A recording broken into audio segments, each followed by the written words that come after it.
nang makasama ni Ogie Alcacid, sina Paulo Avellino at Janine Gutierrez sa show abroad noon. Naurirat ang OPM singer-songwriter tungkol sa obserbasyon niya sa relasyon ng dalawa.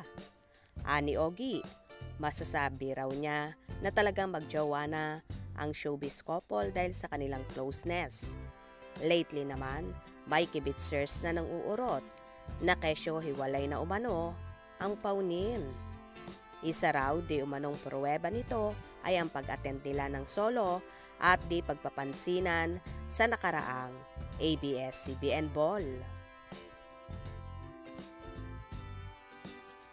May nabuhay pang haka-hakang pang teleserye lang ang kanilang love team, lalo pat may bagong TV series si Paulo na kasama si Kim Chiu. Sa latest post naman ni Janine sa kanyang Instagram, maraming follower ang humanga sa kagandahan ng aktres.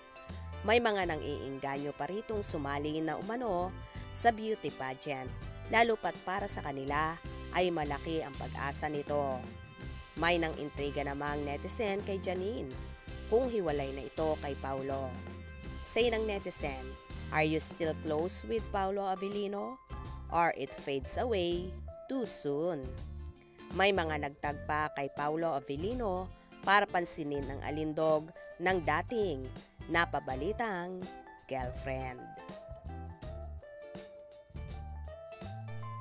Well, hindi talaga mamamatay-matay ang isyu ng hiwalayan ni Janine at Paulo. Pero, iisa lang ang masasabi ko sa lahat. Still stronger ang pagmamahalan ng paunin. Napilit lang itinatago ang kanilang relasyon para makaiwas sa mga issue at nang wala nang manghimasok pa sa kanilang relasyon.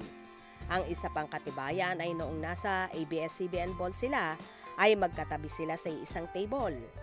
So, kung hiwalay na talaga ang paunin, papayag ba si Nini na makatabi ang aktor in case talaga na hindi sila okay?